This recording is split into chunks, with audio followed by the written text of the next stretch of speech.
তারা প্রজাতন্ত্রের কর্মচারী, কিন্তু তারা প্রশাসন ক্যাডারের কর্মচারী।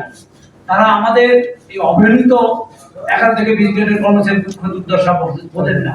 তারা বিগত আওয়ামী সরকারের সময় তাদের স্বার্থে পে স্কেলের বাহিরে 30 লক্ষ টাকা কার লোন, যে লোনটি 18 লক্ষ টাকা পরিশোধ করতে হয় এবং প্রতি মাসে সেই কার মেইনটেন্সের জন্য তাদেরকে সরকারের কোষাগার থেকে 50,000 টাকা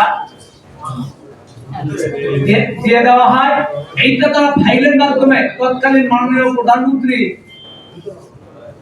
তৎকালীন আওয়ামী প্রধানমন্ত্রী শেখ হাসিনার কাছে অনুমোদন দিয়েছেন। এমনি ভাবে একজন সচিব, একজন সিনিয়র সচিব, তাদের রাষ্ট্রীয় সুযোগ সুবিধার কোনো কমতি নেই, যথেষ্ট বেতন দাতার বাহিরেও তাদের রাষ্ট্রীয় সুযোগ সুবিধা যথেষ্ট।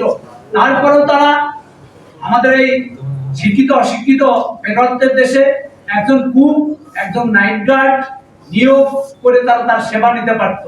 সেই সেবা না নিয়ে তারা প্রতি মাসে একজন সচিব, একজন সিনিয়র সচিব, একজন কুক, একজন নাইট গার্ডের 16,32,000 টাকা প্রতি মাসে দিয়ে যাচ্ছে। এতে প্রমাণিত হয় যে একজন সচিব কিংবা একজন সিনিয়র সচিব কিংবা যারা আমলা, তাদের সেবার দরকার নাই, তাদের দরকার অর্থের দরকার। আমার মনে হয় আমার ভাইকে আমার প্রশ্নের জবাব ক্লিয়ার করতে পারছি। আপনাদের আর কারো কোনো কোশ্চেন? আপনারা দীর্ঘদিন ধরে আন্দোলন করছেন, কিন্তু অনেক আলটিমেটাম দিয়েছেন, কোনটাই আসলে বাস্তবায়ন হয়নি। দীর্ঘ সময় দেখা গেছে আপনারা আন্দোলন নেমেছেন, এরপরের ইতিহাস আপনারা এই মুহূর্তে বাজেটের আগে এসে আপনারা সংগঠন করছেন।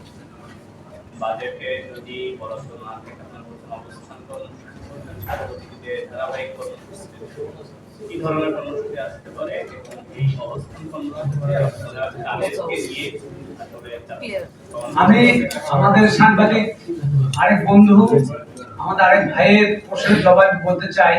আমাদের যারা মোহাম্মদ লুৎফর রহমান তার বক্তব্যে বলেছেন যে 1886 সালে আমেরিকা শিকাগো শহরে শ্রম ঘন্টা, শ্রমজীবী মানুষের অধিকার নিয়ে যে আন্দোলন হয়েছিল, তারপরে দ্বিতীয় আন্দোলন আমাদের বাংলাদেশ দাবি আদায় ঐক্য পরিষদের যমুনা অমূল্য পদযাত্রা, যেটি ইতিহাসের সাক্ষী হয়ে থাকবে।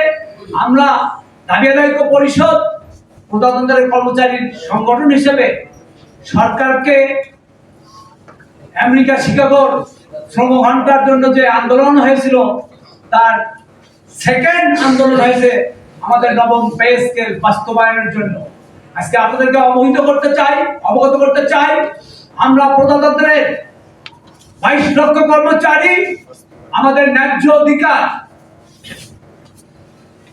অধিকার যদি বাজেট প্রস্তাবনায় নবম পে স্কেল বাস্তবায়নের লক্ষ্যে অর্থ বরাদ্দ না রাখা হয়, আমরা প্রজাতন্ত্রের কর্মচারী ইতিপূর্বেও 6 ফেব্রুয়ারি 2026-এ যে সর্ববৃহৎ, পৃথিবীর ইতিহাসে সর্ববৃহৎ কর্মসূচি করেছি।